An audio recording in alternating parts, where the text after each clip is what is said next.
but I actually bought more shares of Apple because I just cannot help but believe that Apple is going to feel some kind of way about sort of being dissed in the AI space. I bet they have something up their sleeve. I kind of feel like they're going to make an acquisition that's going to really move their stock price. But even with that said, Apple stock has still done pretty good, I think, in the last few months.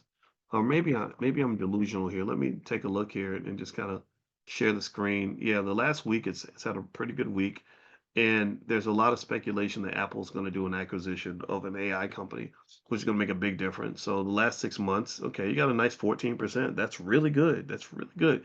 Year to date though, 4%. So it's had a little bit of a dip. But the last 6 months, it's been pretty strong. But the last year, 9%. That's not terrible. Last 5 years, you've at least doubled your money. So that's not bad, 125%. So I like Apple because Apple is stable in terms of the fact that they still sell a heck of a lot of iPhones. They don't, it's a little weird because Apple's been so lethargic on AI, but they still sell a lot of iPhones. They have a lot of cash. They're a big, strong, stable company, and I could see them making an acquisition, just saying like, okay, let's just find some company that for and buy them for $70 billion or something, and then we'll jump to the front of the pack. So I did add Apple to the portfolio. All right, so moving on. Let's see. Next question. Okay, so small caps. Just to finish that question, small caps have done well recently because the rally's brought it out. Here's something that's really big. I meant to tell you this. There's the Federal Reserve is going to be cutting interest rates consistently over the next year unless something drastic changes, unless they have a significant inflation problem. The reason that they're probably going to be cutting interest rates is because the economy is suffering a little bit. There's job losses. And I've mentioned specifically that mostly like college grads and stuff like that. Before it was like DEI and government jobs, and that hit black people pretty hard.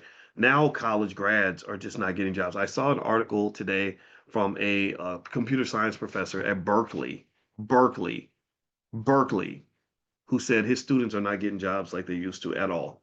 He said before, just 3 years ago, 4 years ago, if you major in computer science, you could write your own ticket. It was really easy to get opportunities. You would get 5 job offers. He said now they're lucky if they get one, and that's Berkeley. That's scary, right?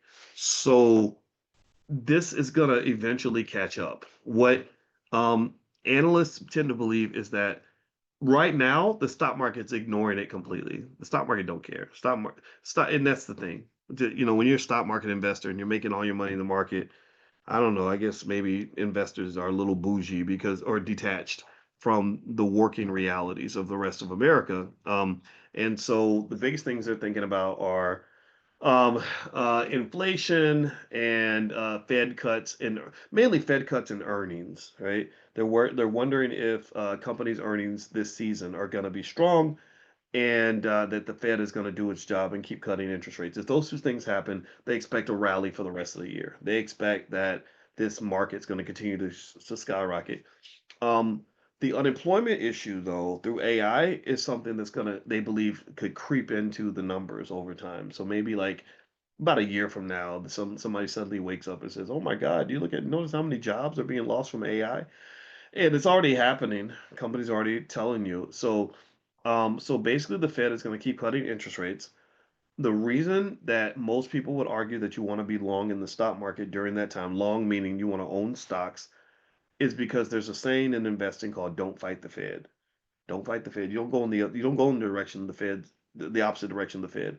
The Fed is the ultimate tailwind. They are the Wizard of Oz. They are the ultimate economic manipulator in the United States. That's why Donald Trump spends so much time attacking the Fed and asking them to lower interest rates because he knows if they lower interest rates, that's going to boost the economy. So that means that when you get into another cycle similar to what we had in 2022, where they start raising interest rates again, like if inflation gets out of control and they say we're gonna have a series of rate hikes over the next year, that's when you kind of run a little bit. You don't run, you don't sell everything, but you want to be cautious about jumping into that market because then you're going in the opposite direction of the Fed.